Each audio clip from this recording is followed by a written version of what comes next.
जय सिया राम, जय माँ भगवती, जय माँ भारती। माँ बाबा के चरणों में प्रणाम करते हुए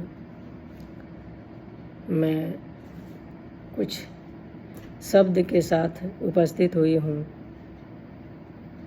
बोलती हूँ कि किसी ने कहा था कि शरीर जो है वो जेल है, आत्मा के जेल है, आत्मा कैद हो जाती है। अब अलग अलग विचार होते हैं, अलग अलग लोगों के सोच होते हैं। उन्होंने क्या सोचकर कहा होगा मैं नहीं जानती, लेकिन मैं जहाँ तक समझ पाती हूँ तो जो शरीर है वो जेल नहीं है, आत्मा के लिए उत्तम स्थान है।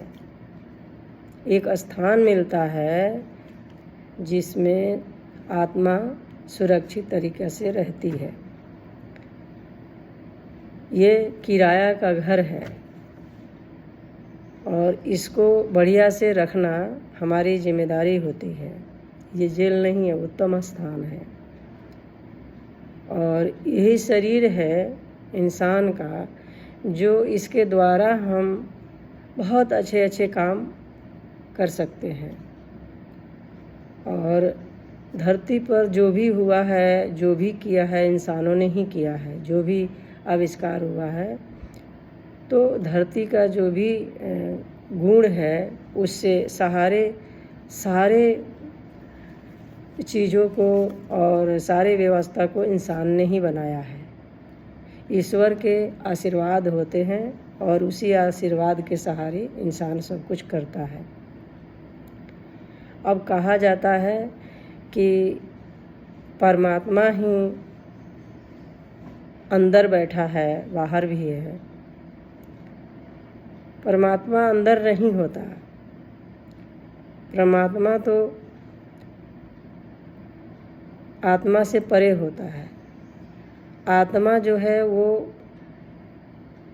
परमात्मा के रूप है, लेकिन आत्मा शरीर में आती रहती है, जाती रहती है। परमात्मा नहीं आता, इसीलिए वो परम आत्मा है, इसलिए वो परमात्मा है। इसलिए उसको परमात्मा कहा जाता है, यानी वो परम आत्मा है। और हम आत्माएं बार बार जन्म लेते हैं और बार बार शरीर छोड़ते हैं, शरीर में प्रवेश करते हैं और छोड़ते हैं। तो